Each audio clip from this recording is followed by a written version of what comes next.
Bonjour à toutes et à tous, bienvenue sur le podcast Écoute ton doc. Si vous êtes doctorant ou jeune docteur et que vous vous intéressez au monde de l'entreprise, ce podcast est fait pour vous. Notre objectif est de partager avec vous des témoignages de docteurs qui ont choisi d'intégrer le monde de l'industrie et de mettre en valeur leur savoir-faire et leurs compétences. Je suis Hannah Elbat, doctorante en 3e année en mathématiques appliquées et informatique à l'Université Grenoble-Alpes, et plus précisément à l'INRIA dans le laboratoire LJK. Et aujourd'hui, j'ai le plaisir d'accueillir Dr Mélina Bouldi. Elle a obtenu sa thèse à Grenoble et travaille aujourd'hui en tant qu'ingénieure d'application dans une entreprise en Suisse, à Zurich. Je vous souhaite une très bonne écoute. Bonjour Mélina, merci d'avoir accepté de participer à cet épisode des podcasts. Bonjour Anna. Donc on peut commencer par une question un peu générale, savoir quel est ton parcours, qu'est-ce que tu fais maintenant? Donc j'ai fait mes études à Grenoble, j'ai fait un master à l'université de Grenoble. Bon, à l'époque c'était l'université Joseph Fourier, maintenant je crois que ça s'appelle l'université Grenoble-Alpes. Ouais. J'ai fait un master qui s'appelait MPPC, méthode physique et physico-chimique. À la fin de ce master, donc j'ai fait mon stage de master à l'Institut des neurosciences sous la direction de Jan Van Vink sur l'IRM et les implants médicaux. Ça m'a beaucoup plu. Et après, on a eu la chance, Yann a fait les dossiers et on a eu une bourse de la région Rhône-Alpes pour travailler sur la sécurité IRM en présence d'implants actifs, implants médicaux actifs. Et puis donc, j'ai continué ma thèse pendant 3 ans dans ce laboratoire à l'Institut de neurosciences. Dans le cadre de ma thèse, j'ai participé au label R2I, Recherche pour l'industrie et l'innovation. Et dans ce cadre-là, on a participé aussi également à InnovDoc avec mes collègues en thèse également. Donc je connais bien InnovDoc.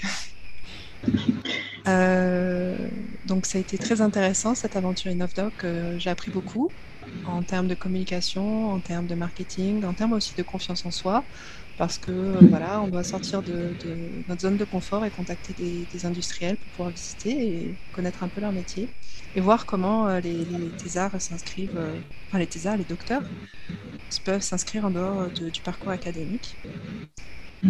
Et ensuite, après ma thèse, j'ai travaillé pendant plusieurs années à l'INRS, à l'Institut national pour la recherche et la sécurité. Et maintenant, je travaille à Zurich Medtech, une compagnie dans laquelle on fabrique des logiciels et puis aussi du hardware pour le biomédical et puis pour d'autres applications liées principalement à l'électromagnétisme. D'accord. Du coup, quand tu as voulu quand tu es rentré sur le marché du travail après ta thèse, comment ça s'est passé?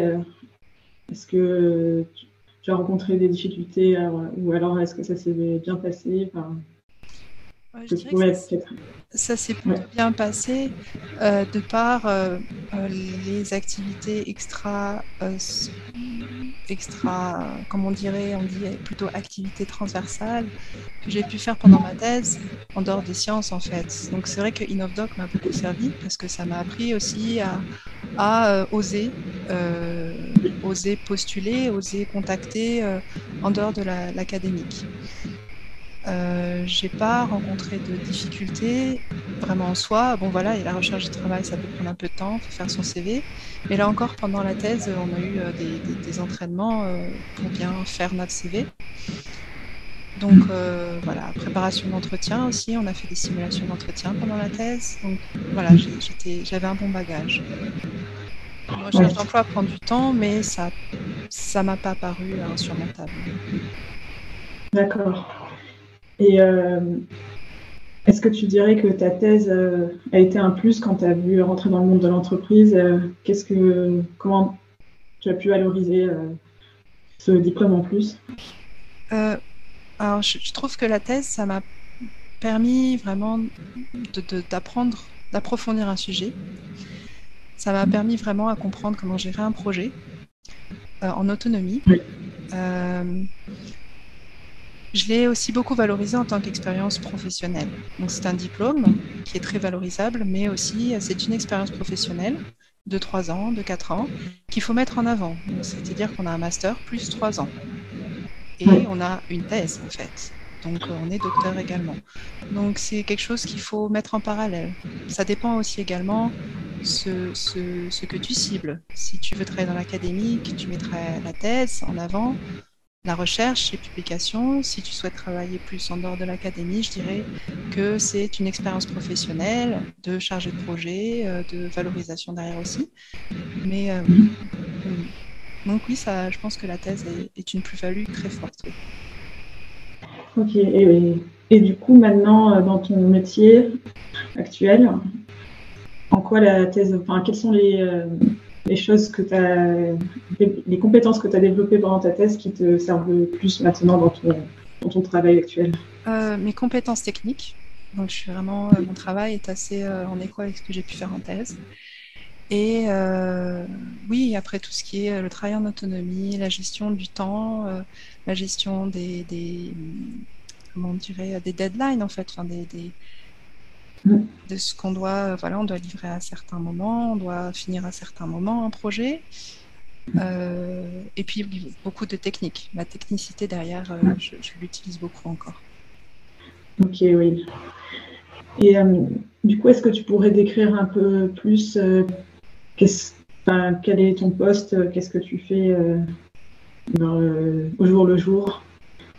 Donc au jour le jour, on a un aspect développement, recherche, mais on a également un aspect comment dire, contact avec des clients, avec d'autres universités, contact avec d'autres entreprises, d'autres industries.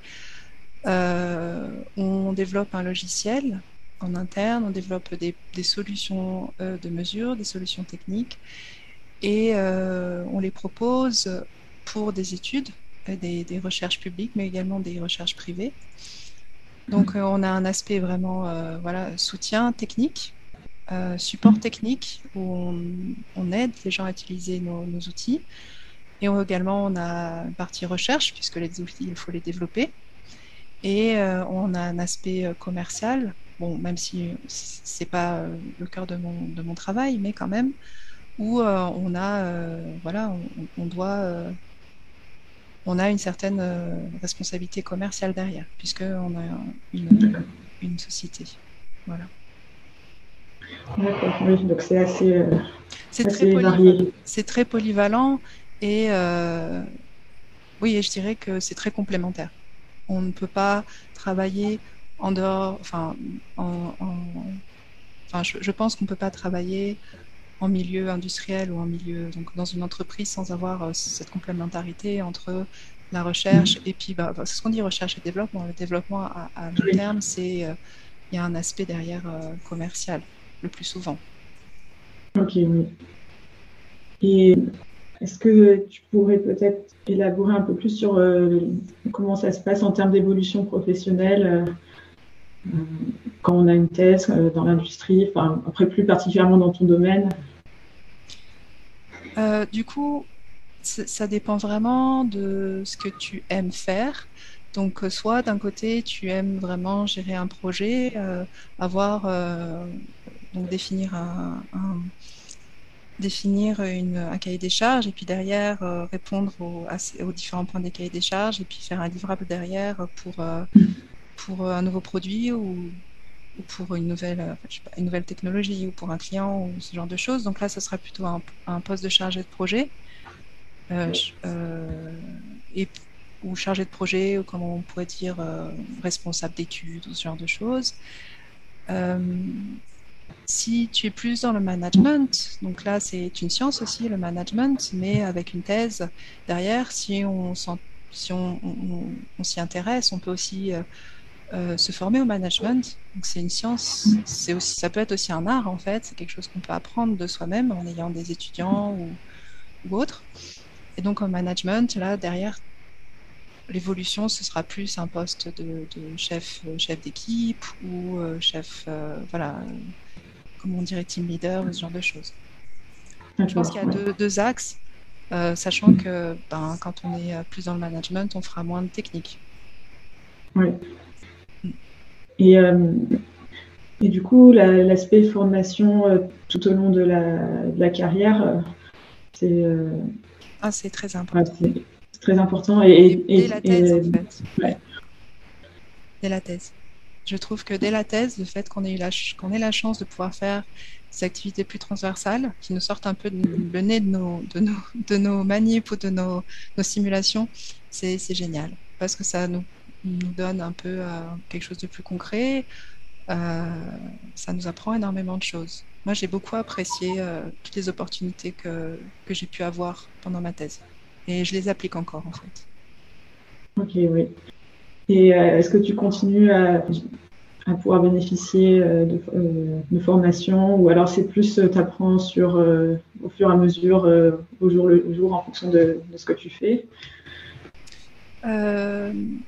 Donc, formation en interne, on en fait. On en fait pas mal. On apprend beaucoup de choses des collègues ou lorsque on a un nouveau collègue qui peut nous apprendre des nouvelles choses. Donc, on est plus à apprendre les uns des autres.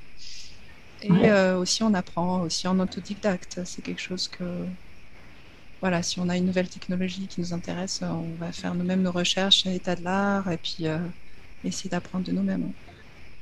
Oui, et effectivement, ça, c'est une compétence qu'on développe assez bien pendant la thèse, d'apprendre par soi-même. Oui. Et si je reviens un peu en arrière sur ton parcours, le moment où tu as décidé de passer dans le monde de l'entreprise, qu'est-ce qui... Est-ce que je peux me permettre de te demander qu'est-ce qui t'a poussé à choisir l'industrie plutôt que l'académie? Est-ce qu'il y a quelque chose en particulier qui t'a poussé dans une direction plutôt que l'autre ou... Non, pas tellement. Moi, c'était plus une opportunité. En fait, le sujet m'intéressait. Et j'ai rencontré les personnes et aussi j'ai aimé l'environnement. J'ai aimé la mentalité. Et du coup, je me suis lancée. J'ai pas quitté l'académique parce que du fait de l'académique. J'ai plus quitté l'académique parce que j'ai eu la chance de trouver un sujet qui m'intéressait et puis qui me motivait en fait. Donc, je dirais pas que c'est l'académique qui m'a... Voilà. Non. Ok. Et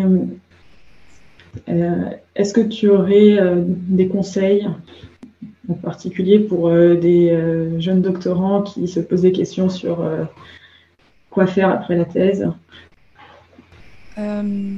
Alors, c'est vrai qu'à Grenoble, du moins, on a InnovDoc, donc ça, c'est quand même quelque chose de top, qui permet de rencontrer, d'aller dans des incubateurs, d'aller voir des startups, d'aller voir des grosses entreprises, des grosses multinationales, ce genre de choses. Donc, et puis de voir aussi un laboratoire public. On peut voir beaucoup de choses, pas à travers InnovDoc, mais on le voit aussi pendant notre thèse, dans les thèses. Mais moi, ce que je conseillerais, c'est vraiment, ce que j'ai déjà dit, en fait, c'est les activités transversales. Ça fait vraiment du bien, en fait. Oui. De refaire son CV, de faire des simulations d'entretien, de se motiver à essayer de voir, à essayer de rencontrer quelqu'un qui est RH ou qui est, je sais pas, qui travaille dans un incubateur ou ce genre de choses, quelqu'un qui est aussi un peu en dehors de la partie technique, de rencontrer un manager. Donc, avoir la possibilité de faire ça à travers InnovDoc ou à travers... juste par sa propre décision, en fait, de contacter quelqu'un. Vous utilisez un appareil. Par exemple, si tu utilises un appareil et tu vois que il y a possibilité d'aller les visiter. Un appareil de mesure, tu veux les visiter, va les visiter, discute avec eux de leur métier. C'est top, en fait. Ouais, c'est ça. Mais je sais que c'est pas facile. Je l'ai d'expérience, ça prend du temps des fois. Et on a d'autres choses à faire. On est souvent pris par le temps, mais ça fait quand même du bien derrière. Ok, oui, merci. De rien. Et est-ce que tu aurais quelque chose à rajouter? Non, enfin, tes questions, elles étaient très intéressantes. J'étais contente de discuter avec toi. Et puis, je suis très contente de voir qu'InnovDoc perdure. Après Oui. combien d'années? Ça me fait 11 ans? Non, non, 10 ans. 10 ans, on va dire. Et non, je suis très contente. Et, et puis, j'espère que je vous souhaite à tous une très bonne continuation et que vous trouvez votre voie, que ce soit l'académique, la recherche dans le privé ou toute autre chose, en fait, la communication, ou toute autre chose. Oui. En tout cas, merci beaucoup encore une fois d'avoir accepté de participer. Et puis, c'est un plaisir aussi de pouvoir discuter avec toi et un peu plus sur ton parcours professionnel et puis différents conseils que tu peux avoir. Donc, encore une fois, merci beaucoup. De rien.